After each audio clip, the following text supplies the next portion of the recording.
Hello everyone. तुम्ही thumbnail पाहून हसत असाल, पण हसू नका. तुमच्या कामाची ट्रिक सांगत आहे मी. खूप कामाची आहे. माझे मुलं जेव्हा लहान होते तेव्हा मी हे ट्रिक वापरत होती, पण आता हे पहिल्यांदा मी हे ट्रिक वापरणं सोडली. तर माझे जुते हे 2-3 महिन्यामध्येच फाटले म्हणजे फाटत आहे. हे जेव्हा आपले नख राहते ना, खास करून लेडीज लोकांचे नख राहते ते समोर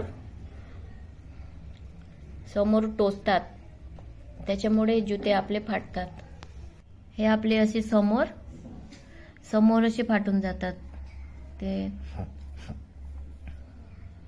पातळ येतात, नख रुतून असे पातळ आले की फाटतात. हे इथं फाटलेलं सुद्धा आहे. 2 महिन्यामध्येच असं फाटलं आहे, असं थोडासा. त्याच्यासाठी आपण जर आधीच आपण असा लाल कपडा, म्हणजे लाल म्हणजे याच्या मिळता जुडता आपण कोणताही असा कपडा वापरला, आतमधून काही दिसत नाही, तर असा कपडा असा जुना कपडा आपला कोणता याच्यासारखा सर आला तरी चालते, नाहीतर दुसरा असला तरी चालते. असा समोर टाकायचा, म्हणजे जिथे आपले नख रुततात, खास करून अंगठ्याचे नख, ते नख मग रुतत नाही आणि आपले जुते टिकतात. नवीन असतानाच लावलं तरी चालते, जुनं झाल्यावर काही लावण्याची गरज नाही. आता मला आठवण नसल्यामुळे, म्हणजे मी अलगर्जीपणा केल्यामुळे आता माझा जुता फाटत येत आहे 2-3 महिन्यामध्ये. तर मी असं टाकते कपडा, तर माझा जुता फाटत नाही.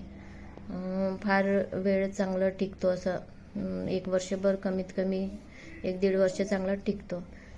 आणि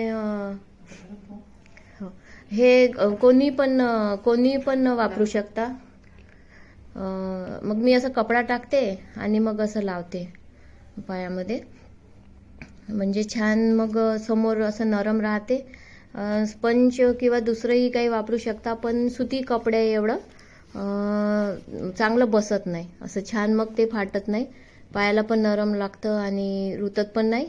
आणि चालताना तो आपले नख जे आहे, चालताना आपले जे नख आहे ते नख रुतत नाही, त्याच्यामुळे आपले शूज फाटत नाही. ही खूप चांगली ट्रिक आहे.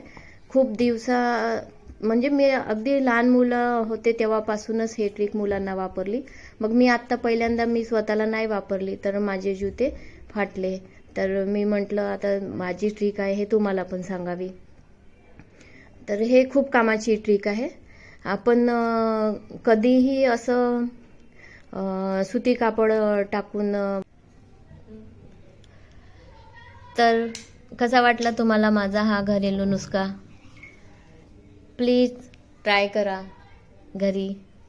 आणि जर आवडला असेल हा माझा घरेलू नुस्खा, तर प्लीज लाईक करा, कमेंट करून सांगा आपली प्रतिक्रिया, आणि तुम्ही पण ट्राय करा घरी.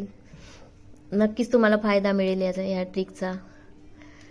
आणि जर व्हिडिओ आवडला असेल तर प्लीज लाईक, कमेंट, सबस्क्राईब करा. Okay, bye bye, thank